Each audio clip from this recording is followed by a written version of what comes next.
If you only knew the power of the dark side, it is your destiny. Hello everyone, this is Take the Gate. It is September 7th, 2014, and I'm bringing you an article out of the Philly.com, and it is an article by the title of Philly Cop Files Brutality Suit Against the Police Department, and it's written by Sam Wood, and this is Sergeant Brandon Ruff. And he was arrested as a police officer for filing a police brutality lawsuit. And I'm just going to read the article so that you can get a better picture of what happened. Scores of brutality lawsuits are filed against the Philadelphia Police Department every year. It is unusual for an officer, a sergeant no less, to make those charges. In a suit filed Monday, Sergeant Brandon Ruff did just that. And you can't make this up, his last name is Ruff. Ruff claims that he was roughed up by 7 officers from the 35th District when he attempted anonymously to turn in 3 handguns at the precinct. Ruff, who says that he suffered 2 sprained wrists, 2 sprained shoulders, and in the fracas, filed a lawsuit in U.S. District Court in Philadelphia. So, Ruff is an 8-year veteran assigned to the 16th Precinct, and he said that the acts of the 35th District officers were committed willfully, wantonly, maliciously, intentionally, outrageously, deliberately, and or conduct so egregious as to shock the conscience. The city of Philadelphia said in his civil suit encourages and deliberately is indifferent to the abuse of officer police powers.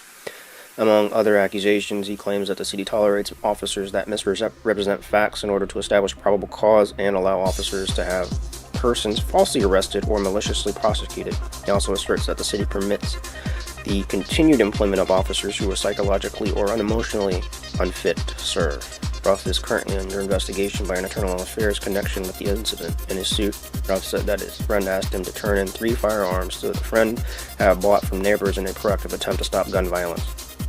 Ruff, who was off duty, checked to make sure that the guns were unloaded and drove to the 35th District Station at Broad Street and Champlain Avenue. When he arrived at the precinct, he told an officer that he wanted to turn in some firearms. Then the officer asked who owned the guns. Ruff refused to identify the owner and said that he was turning them in under no questions asked policy and asked to speak to a supervisor, the suit states. But according to the spokesman, a no questions asked policy does not exist outside the periodic gun amnesty program. Can you drop them off like a baby? Typically no, said Lieutenant John Stanford of the department spokesperson, said that only done when we do buybacks.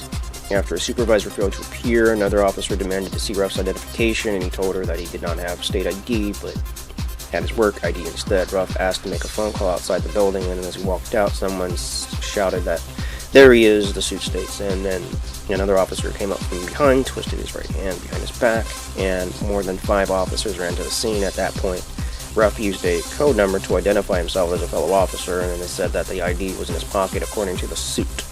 2 of those officers held tasers to his chest, rib cage, and threatened to activate them. One of the officers spotted a weapon holstered to his hip and demanded, "Why the hell would you come into a police station with a gun on your hip?" Maybe because he's a police officer, and that wouldn't be out of the ordinary for a police officer to carry a weapon, especially if they're permitted to carry a weapon in open carry states. "Where is your permit?" Ruff responded that his police officer ID was his permit to carry. According to the suit, after being held 6 hours, he was released on August 4th. He went to Chestnut Hill Hospital, where he was treated for injuries, and he said that he received during the arrest and detention that same day. Ruff was placed on desk duty, according to the suit, which seeks unspecified damages. Stanford described the episode as odd. So what we here have is a police officer trying to attempt to do the right thing, being attacked by other officers, attempting to possibly catch somebody for a murder case or whatever else you want to call it, trying to turn in these guns anonymously and getting shit and kicked out of him for it. So this is what happens when the good cops do something good and other cops who claim to be good cops do something bad without thought behind it. That's the system we have. People attacking other people, feeding off of other people. And imagine what happens when the system crashes and no one can get food. This is Take the Gate. Please comment, rate, subscribe. Thank you for watching. Signing out.